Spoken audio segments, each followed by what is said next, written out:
We started building RippleNet with the thesis that crypto liquidity would eventually be able to support robust global payments, large payments. RippleNet was designed so that customers seeing the benefits of our fiat-based network could flip the switch to ODL once the market was mature enough. And this is exactly what's happening.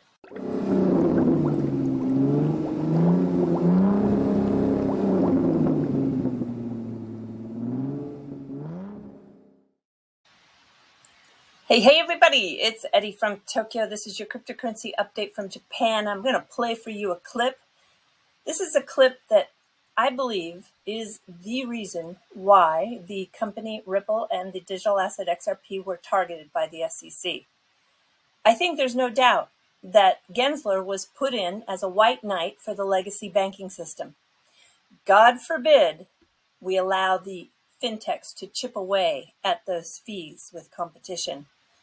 I want you to listen very carefully here.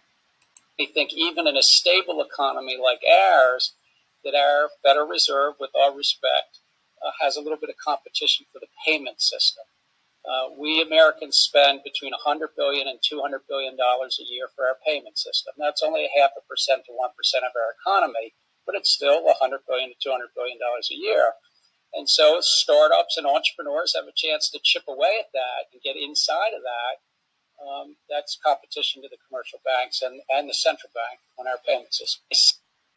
So the commercial banks and the central bank are feeling the competition, and those fees, well, keeping solutions out like Ripple and XRP, in my opinion, equates to financial crimes against the citizens. With ODL growing, and ODL standing for on-demand liquidity, which uses the digital asset XRP, the two of them together, RippleNet technology and XRP, are shaving away or chipping away at fees inside the payment system. Fees the big banks were getting. I think it's very clear. At least it is for me. All right, let's take a look at the market. It's actually doing fairly well at the time of this recording. This is the top 100 by market cap. I'm always paying close attention to those making the moves in this top 100. Today we have the DECRED up 14%, Toluna up 13%, and HBAR up 11%. First, second, third spot, respectively. So what is DECRED? I'm going to just give you a quick clip from Leia. She is someone who's been on my channel as a guest. She explains it pretty well. And this clip is also, we're going to hear from the founder, just really briefly here, who was an insider inside the hive of the Bitcoin developers. So he has a very interesting view. Have a listen. DECRED, which stands for Decentralized Credits, is a payments coin that was founded in 2015. The founder of DECRED, Jake Yokompia, worked initially as a developer on Bitcoin before deciding to create a new project that addressed the supposed governance issues in the crypto space's #1 cryptocurrency. The governance system that's present in Bitcoin is really, it's a thinly veiled central planning committee. And I know some people may beg to differ and want to argue with me about it all day, but I've been there, done that. I've seen the inside of the beehive, and that's how it goes. There's maybe 5 or 10 people who are really in charge, and everybody else is effectively a peon or a serf in that feudal system. Yep. Interesting, right? He's been inside that beehive. It's not maybe as decentralized as everybody wants to believe it is. All right, in that second position is Toluna. Yeah, this is the token that I sold too early, but I went back in. I went back in at $51. Do Kwon, who's also been on my channel, he is doing an amazing job. And he finds himself also in a bit of a tussle with the SEC. I'm sure he's going to do just fine. This token is the native token Toluna, which is used to stabilize the price of stablecoins on the protocol. It's trading at $73 right now. You know, if I didn't think that this one had a lot of runway, I would have never gone back in at that price. I don't even want to tell you what I originally was holding it for, but I really am very, very bullish on this project. And then we've got HBAR. They were in the third position, and Bearable Bull says that HBAR will be the leader in the Metaverse race. it's clear to him. Interesting variable bull. This is something you need to pay attention to, and it doesn't, not if you, forget if you don't own Ether. You have to pay attention to all of the projects in the space, especially those that are using a lot of the virtual, the Ethereum virtual machine. And even if they're doing second layer protocols or the side chains or doing something similar, yeah, just if you're in this space, you have to pay attention. So Vitalik is currently in Buenos Aires, and he talks about the Ethereum 2.0 upgrade proposals that are really going to be a bit of a problem because they remove some functionality to the Ethereum clients, and nodes will no longer be able to serve requests for historical data once pruned. So there is another company that is making a fix to that to fill the gap, if you will, because many decentralized apps require access to historical data, and I'm talking about more than a year old. So this company, Graph, that he talks about is what a lot of protocols are relying on. Have a listen to what he says here. Let me make sure I got the volume okay. Okay, here you go. Really quick, 37 seconds. You can use it to like access transactions from history, access logs from history, like basically everything more than 1 year old. Like today, like you could get it from Ethereum, but actually even today, getting it from Ethereum is not very efficient. And so even today, people are switching to the Graph, right? So like even today, there's a lot of dApps that need like logs that are more than that go very far back in history. And you can get that information with the Web3 API. But the problem is the Web3 API is very slow, right? Because like you have to ask a node, the node has to, you can use it to access. The API that is out there on the web is just too slow. So that is what Graph is able to do. And if you want to study, because I think this is a project you needed to pay attention to. And I don't own any, but I am paying attention when I hear from Vitalik that a lot of the people are moving over to use Graph to fulfill that need of getting that historical data. And I just took a look on CoinMarketCap to see what they're up to. Is trading at 62 cents, and this is the chart. So it has had a high as much as $2.34 back in March of, what is this, March of 2021. So yeah, I don't know, entry point might be good. I'm just giving you a heads up. I really don't have a lot of information on this, but again, I'm just going to sound like a broken record, but you really need to pay attention to everything that's going on in the space to make sure that you are not missing any opportunities. All right, yes, Jeff and Chip and Jeff. I don't know which way they like to say that, but they have the On the Chain channel with YouTube, and John Deaton, the attorney, who's representing more than 65,000 of us who are in the XRP community, is going to be on their channel. They're going to do a sort of an AMA, Ask Me Anything. And I think I'm going to be able to pop in. So I have been asked to pop in and pop out with one question. So I will do my best to ask the one question that everybody wants to know. But mark it on your calendar. Don't pay attention to my December 23rd here, because that is my time in Japan. You want to mark your time for Wednesday, December 22nd. And you want to, they don't actually put the actual time in the UTC or East Coast time or what have you. So I can't help you there. You're going to have to research on your own. But I'm very curious to see this popping in and popping out of people with the questions. I think that'll be fun. Yeah, how did that come up there? Well, that Twitter business is pretty funny. Okay, here's the final contest. Was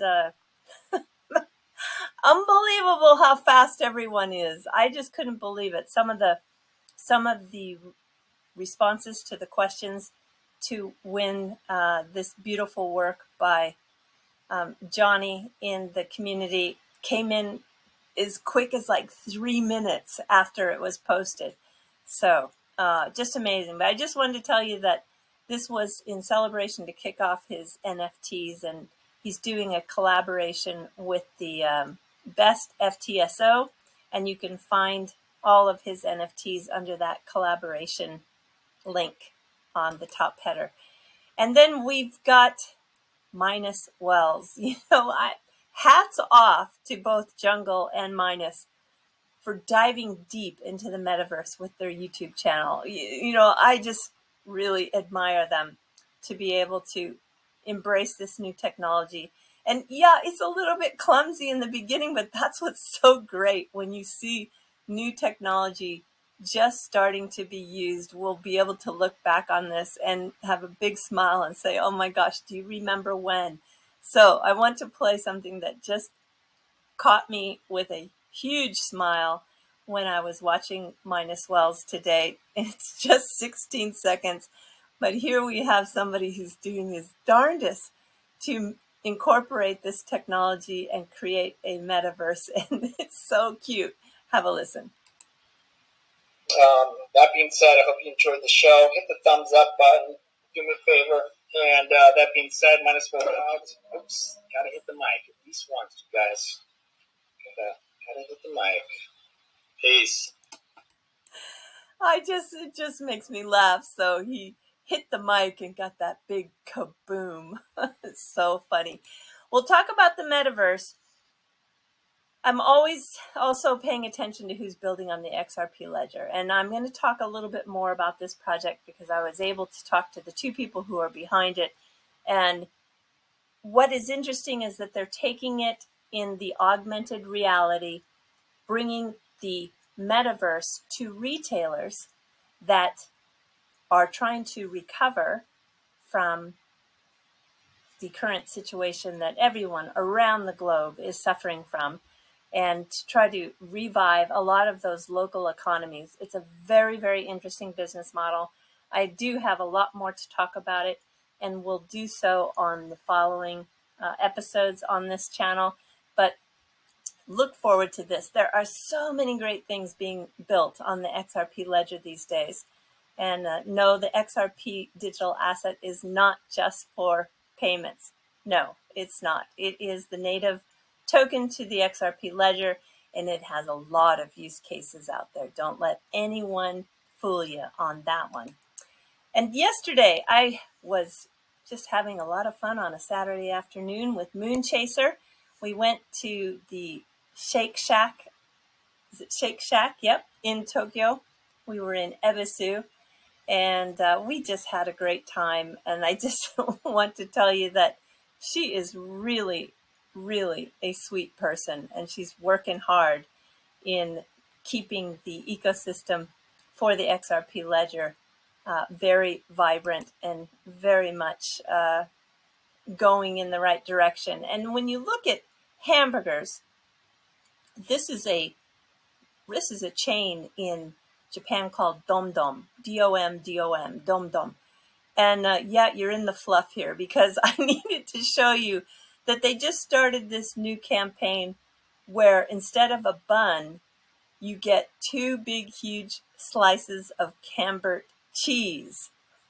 How about that kind of hamburger? Oh boy, I don't know. And yes, I was wrong. I was showing off Tatsuya Tanaka, my favorite photographer who incorporates these tiny little miniatures with real life items that we use every day. And I called this a poolside in the sun, but it's not. It's definitely a sauna. Yeah, so many people corrected me. You know why I think I didn't really study the image as hard as I should have. I was thinking that the guy standing on the right-hand side with this contraption that has, I know what he's doing now. He's pouring the water on top of the hot coals to produce the steam. And I can see the steam now. But when I first saw this, I thought he was actually barbecuing. So I was thinking it was an outdoor pool, you know, in the sun type message, but I was wrong. So I gotcha. And then just to show you what he's got up there today, this is a bean sprout. How perfect is that? A bean sprout shower. Oh, I just think his work is so funny. And in Japan, we have a drink called Pocari Sweat. Yep, sweat.